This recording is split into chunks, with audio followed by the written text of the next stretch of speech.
تكبير تكبير ما شاء الله ما شاء الله. بسم الله الرحمن الرحيم. الحمد لله رب العالمين. أمرنا باتباع الصراط المستقيم ونهانا عن اتباع سبيل أصحاب الجحيم. الصلاة والسلام على من بلغ بلاغ المبين وقال عليكم بسنتي وسنة الخلفاء الراشدين وعلى آله وأصحابه أجمعين بإحسان إلى يوم الدين. أما بعد، نحن هذا اليوم وخلقنا النفس اليوم والسماء صافية والأرض مغبرة والوجوه مبشرة والقلوب معشوقة للحب والتبشير. نحن ذكرنا لكم الأمثال كيفية أركان الإسلام لكل مقام له مقال. السلام عليكم ورحمة الله وبركاته. وعليكم السلام ورحمة الله وبركاته.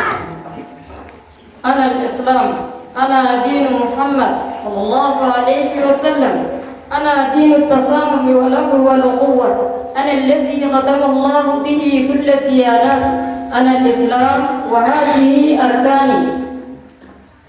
أنا أول أركان الإسلام. أنا شهادتان. أنا مفتاح الجنة. أنا كلمة التوحيد. أنا ما قيل عني في الأخبار أني أفضل الأذكار. أنا أشهد أن لا إله إلا الله وأن محمد رسول الله وهذه أختي. أما أنا فأعظم هذه الأركان. من تركني ترك الدين كله ومن أقامني أقام الدين كله. أنا عماد هذا الدين.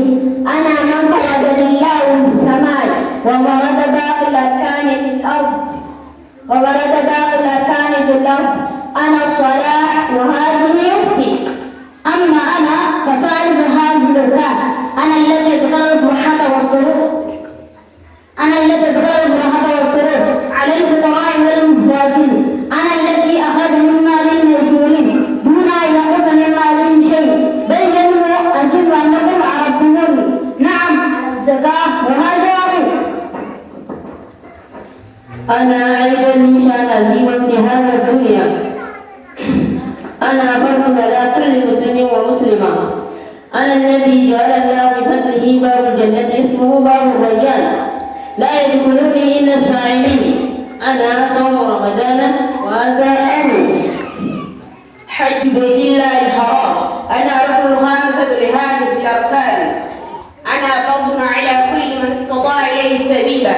أنا من يغدو العبد بعد إقامة مغفور الذنوب والخطايا.